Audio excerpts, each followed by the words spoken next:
राष्ट्रीय मानव पार्टी के दिल्ली भी प्रभारी हैं और पूरा यूपी भी देख रहे हैं, दिल्ली भी देख रहे हैं। ये दोनों ही स्टेट संभाल रहे हैं। और अभी आपके सामने अब कुछ अपने रवि हमारे नेशनल यूथ प्रेसिडेंट हैं, जो युवा सारे लोगों को संभाल रहे हैं, दिल्ली प्रदेश भी और ऑल स्टेट। अब मौर्य साहब आपके सामने कुछ अपना प्रस्ताव रखेंगे, बोलेंगे। रखिए सर। साथियों, जैसा 2025 के चुनाव का आगाज दिल्ली में हो चुका है, सभी राष्ट्रीय दल और क्षेत्रीय दल मैदान में हैं। उसी चरणबद्ध में राष्ट्रीय मानव पार्टी भी दिल्ली के अंदर 70 की 70 विधानसभाओं पर परसों तक अपनी सूची जारी कर देगी। और इतना ही नहीं, दिल्ली के अंदर जो मैंने 10 सालों का अध्ययन किया है, जब से यहाँ पर एक कथाकथित नेशनल के नाम पर राजनीति करने वाले, बिजली पानी फ्री देने वाले सरकार चला रहे हैं, या देश के अंदर 5 किलो अनाज देने वाली सरकार चला रहे हैं, क्या दिल्ली जैसे महानगर और मेट्रो जैसे शहरों में यहाँ के नागरिकों का भला हो सकता है? महंगाई चरम सीमा पर है, शिविर भरे हुए हैं, यातायात व्यवस्था यहाँ बिल्कुल खराब है। जैसा कि दिल्ली सरकार ने पिछले दिनों के अंदर डीजल की गाड़ियों पर प्रतिबंध किया, क्या भारत सरकार उन गाड़ी स्वामियों से टैक्स नहीं लेती है? दिल्ली के अंदर तमाम इस तरह के मुद्दे हैं, तमाम चीजें हैं।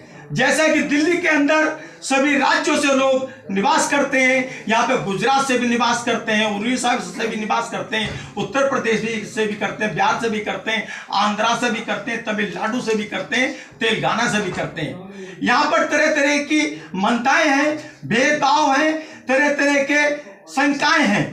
दिल्ली के अंदर समानता की अभाव है। हमारी राष्ट्रीय मानव पार्टी नेशनल के नाम पर, चाहे वो गुजरात से हो, चाहे उड़ीसा से हो, चाहे आंध्रा से हो, चाहे तमिलनाडु से हो, चाहे पंजाब से हो, हमारी पार्टी सत्ता में आने के बाद या सत्ता से पहले हम उन लोगों को सम्मानजनक उनके अधिकारों की बात करेंगे। दिल्ली के अंदर कभी नॉर्थनिज्म की बात आती है, कभी साउथ इंडियन की बात आती है, कभी बिहारियों को बदतमीज बोल के बोला जाता है कि ये तो बिहारी है। ये कौन सी भाषा है? यहाँ के दिल्ली के जो सरमाएदार लोग हैं, जो यहाँ के व्यापारी लोग हैं, क्या हम लोग, क्या इन राज्यों के लोग भारत के नागरिक नहीं है क्या? दिल्ली के अंदर सभी का सम्मान होना चाहिए, सभी का आदर होना चाहिए। मैं इसी क्रम में हमारे यूथ के अध्यक्ष हैं रवि जी, पार्टी के, ये साउथ इंडिया से आते हैं, ये कुछ अपनी बात रखेंगे। शॉर्ट में रखिएगा, लंबा इशू बताइए, 2-3 इशू शॉर्ट में।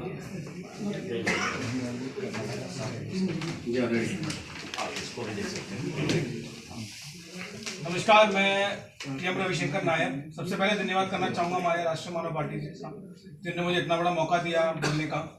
और दूसरा, सबसे पहले मैं हमारे योगेश शेट्टी साहब, हमारे गौतम जी और बाकी जितने भी हमारे लीडर्स हैं, उन सबको धन्यवाद करना चाहूँगा, क्योंकि उन्होंने मुझे इतना अच्छा मौका दिया आज बोलने का। और सबसे पहले बताना चाहूँगा कि इतने सालों में मैंने पहली बार एक राष्ट्रीय मानव पार्टी को देखा है जिसने साउथ इंडियन कम्युनिटी को सीट दिया। और दिल्ली में 4.5 लाख से ज़्यादा साउथ इंडियन रहते हैं, और पहली बार इतने सालों में एक साउथ इंडियन कम्युनिटी को सीट दिया है। सारे जितने भी जगह में मेन जगह हैं, सारी जगहों में साउथ इंडियंस को सीट दिया है। और दिल्ली में इतने सारे बंगाली कम्युनिटी है, बंगाली कम्युनिटी को आज तक आपने दिल्ली में देखा होगा किसी ने अप्रिशिएट नहीं किया बंगाली कम्युनिटी को, मगर राष्ट्रीय मानव पार्टी ने बंगाली कम्युनिटी वालों को भी एक इम्पोर्टेंस दिया है और महत्व दिया है, और हर जगह में उनको एक इम्पोर्टेंस दिया है। और हमारे पूर्वांचल भाइयों के लिए भी मैं बताना चाहूँगा कि बिहार के मोस्टली बंदे दिल्ली में रहते हैं, उनको भी कोई इंपॉर्टेंस नहीं दिया जाता। उनको, जैसे सर ने बताया कि उनको अलग तरीके से गिना जाता है, बिहारी है, मगर आप विश्वास नहीं करोगे, मोस्टली जो IAS IPS है वो बिहार से ही निकलते हैं। और सबसे ज़्यादा एजुकेटेड लोग भी बिहार से ही निकलते हैं। तो मेरे यही इम्पोर्टेंस देने के लिए धन्यवाद। ठीक